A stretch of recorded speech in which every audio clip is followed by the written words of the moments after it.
ஒரு ஜாதகத்துல குரு பலமா இருந்தா தங்கத்தின் மீது ஆர்வம் இருக்கும். அப்ப சூரியன் பலமா இருந்தாலும் தங்கத்தின் மீது ஆர்வம் வரும். அப்ப சூரியன் பலமா இருக்கு, குரு பலமா இருக்கு. அப்ப பலம்னா என்ன சார் அப்படின்னா, ஒரு ஜாதகத்தில் சூரியன் என்பது ஆட்சி உச்சம் நீசம் பெறுவது. அடுத்து சூரியன் என்பது பரிவர்த்தனை பெறுவது. சூரியன் ஒரு ராசியினுடைய சந்தியில இருக்கும். 2 டிகிரி, முன்னால 2 டிகிரி, இறுதி 2 இருந்தால் அது பவர். இந்த அமைப்பு இருந்தாலும் அவங்களுக்கு தங்கத்தின் மீது ஆர்வமும், அடுத்து தங்கம் தான் தன்னுடைய அடையாளம் நினைக்கிறது. அப்போ பணம் வருவதற்கு இல்லைனா தங்கம் வாங்குவதற்கு ஏதாவது சோர்ஸ் இருக்கு. ஆனால் ஒரு ஜாதத்தில் குரு பலமாக இருப்பதும் சூரியன் பலமாக இருப்பதும் தங்கத்தை பயன்படுத்துவது.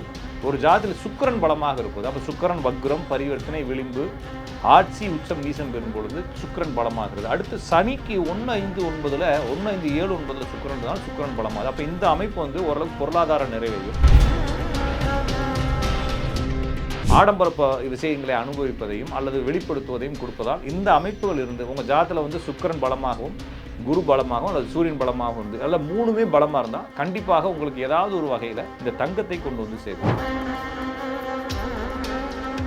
இது வீடு வாங்கணும்னா சந்திரனை எடுத்துக்கலாம், லேண்ட் வாங்கினா புதனை எடுத்துக்கலாம், கல்வியையும் புதனை எடுத்துக்கலாம். நிறைய பேர் கல்வியவே தன்னுடைய அடையாளமாக கொண்டிருக்காங்க, கல்வியை தனது ஆபரணமாக கொண்டவங்க. அதாவது கல்வி தான் இவங்களுடைய அடையாளம்ன்றதை பார்க்குறோம். அப்போ அவங்களுக்கு புதன் வக்ரம் பரிவர்த்தனையாக இருந்தால் அவங்க இரட்டை கல்வி கேட்பாங்க. அப்போ எது தங்கம் 10,000 தாண்டி போகும் அப்படின்னு இப்போ நான் சொல்லக்கூடிய ஸ்டேட்மெண்ட் 15,000 தாண்டி போகும். கண்டிப்பாக 15,000க்கு மேலே போகும். அப்போ இந்த தங்கத்தை வாங்கக்கூடிய தகுதி இல்லைனா இந்த தங்கத்தை வாங்கக்கூடிய நிலைமை எப்போ வரும்னு கேட்டிங்கன்னா, இப்போ கோச்சாரத்தில் சனின்ற கிரகம் மீனத்திலேருந்து வக்ரமாகி கும்பத்தை இயக்கிக்கிட்டு இருக்கு. அங்கே ஆல்ரெடி ராகு இருக்கு. அப்போ கும்பராசியில் சுக்கிரன் இருக்கவங்க, மிதுன ராசியில் சுக்கிரன் இருக்கவங்க, சிம்ம ராசியில் சுக்கிரன் இருக்கவங்க, துலா ராசியில் சுக்கிரன் இருக்கவங்க, இவங்க எல்லாமே இப்போ ஓரளவுக்கு பண வருமானங்கள் வரும். அதே வித டயத்தில் தங்கங்கள் சேர்க்கக்கூடிய அமைப்புகள் வரும்.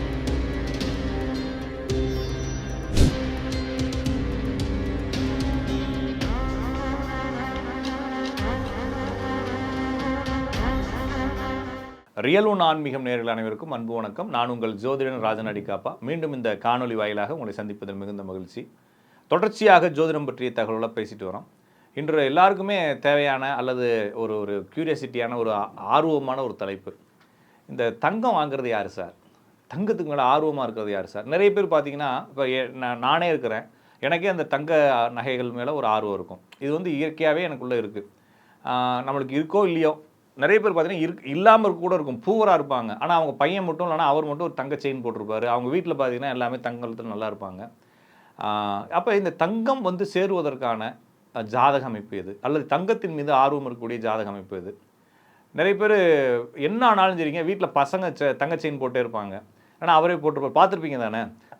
அதே மாதிரி வெளியே போகிறப்ப தங்கம் தான் தன்னுடைய அடையாளம் நினைக்கக்கூடிய ஆளுங்களும் இருக்கிறாங்க. இந்த தங்கம் அப்படிங்கிறது ஒரு ஜாதகத்தில் எதை குறிப்பிடுதுன்னா, குரு தான் தங்கத்தை குறிப்பிடுவது. ஒரு ஜாதகத்தில் குரு பலமாக இருந்தால் தங்கத்தின் மீது ஆர்வம் இருக்கும். சூரியனும் சில நேரத்தில் தங்கத்தை குறிப்பிடுது. அது எதுக்குன்றதை நம்ம பின்னால் பார்க்கலாம். அப்போ சூரியன் பலமாக இருந்தாலும் தங்கத்தின் மீது ஆர்வம் வரும். அப்போ சூரியன் பலமாக இருக்குது, குரு பலமாக இருக்குது. அப்போ பலம்னா என்ன சார் அப்படின்னா, ஒரு ஜாதகத்தில் சூரியன் என்பது ஆட்சி உச்சம் நீசம் பெறுவது.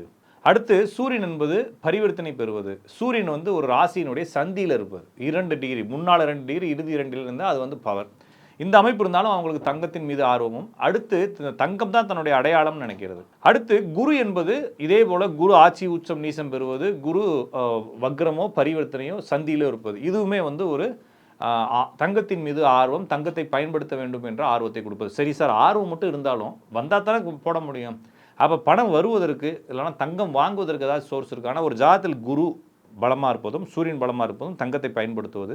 ஒரு ஜாதத்தில் சுக்கிரன் பலமாக இருப்பது. அப்போ சுக்கிரன் வக்ரம், பரிவர்த்தனை, விளிம்பு, ஆட்சி உச்சம் நீசம் பெறும் பொழுது சுக்கிரன் பலமாகிறது. அடுத்து சனிக்கு 1-5-9 1-5-7-9 சுக்கிரன் இருந்தாலும் சுக்கிரன் பலமாகுது. அப்போ இந்த அமைப்பு ஓரளவுக்கு பொருளாதார நிறைவையும், இந்த குரு சூரியன் பவர் இவருக்கு அந்த ஆடம்பர விஷயங்களை அனுபவிப்பதையும் அல்லது வெளிப்படுத்துவதையும் கொடுப்பதால் இந்த அமைப்புகள் இருந்து உங்கள் ஜாதத்தில் சுக்கிரன் பலமாகவும் குரு பலமாகவும் அல்லது சூரியன் பலமாகவும் இருந்து அல்ல 3மே பலமாக இருந்தால் கண்டிப்பாக உங்களுக்கு ஏதாவது ஒரு வகையில் இந்த தங்கத்தை கொண்டு சேர்க்கும். பொதுவாக தன்னை வெளிப்படுத்திக் கொள்வது, அலங்காரப்படுத்திக் கொள்வது அப்படிங்கிறது குரு சந்திரனே சொல்கிறோம். நான் என்னுடைய வீடியோக்களே நிறைய இடத்துல பார்த்தீங்கன்னா, குரு சந்திரன் என்பது தாழ்வு மனப்பான்மைன்னு சொல்கிறோம். இந்த குரு சந்திரன் என்பது தாழ்வு மனப்பான்மையாக இருந்தாலும் தன்னை மிக முக்கியமான நபராக, தன்னுடைய ஆடை ஆபரணங்கள் வழியாக தன்னுடைய அந்த அந்த அந்த அதன் வழி ஆடை ஆபரணங்கள் மற்றும் தன்னுடைய பகட்டின் வழியாக தன்னை வெளிப்படுத்தக்கூடிய தன்மை வந்து இந்த குருச்சந்திரன் தன்னுடைய அந்த தாழ்வு மனப்பான்மை மறைப்பதற்காக அதை மேடு கட்டி ஈடு கட்டி கொஞ்சம் போட்டுக்கிட்டு மேவி சொல்கிற மாதிரி இந்த குருச்சந்திரன் இருப்பவங்களுக்கு ஏதாச்சும் ஒன்றை வச்சு தன்னுடைய அந்த அந்த இயலாமையோ அல்லது ஆளுமை குறைபாடுகளையோ மறைப்பதற்காக இந்த விஷயத்தை எடுத்துக்கிறாங்க. அப்போ குருச்சந்திரன் நினைவும் இந்த தங்கத்தின் மீது ஆர்வமும் அந்த குருச்சந்திரன் நினைவு தங்கத்தை தன்னுடைய அடையாள பொருளாக மாற்றிக்கொள்வதற்கான அமைப்பையும் கொடுக்கும். அப்போ குருச்சந்திரன் நினைவு, சனி சுக்கிரன் நினைவு, குரு சனி சூரியன் சுக்கிரன் இந்த 4 கிரகங்களும் ஒரு ஜாதகத்தில் பலம் அடைவது இதெல்லாம் இருந்தால் ஒரு மனிதருக்கு தங்கத்தை போட வேண்டிய ஆர்வமும் தங்கத்தை பெற்றுக்கொள்ளக்கூடியது தகுதியும் தங்கத்தை சம்பாதிக்கக்கூடிய திறமையும் இருக்குன்றதை புரிஞ்சுக்கலாம்.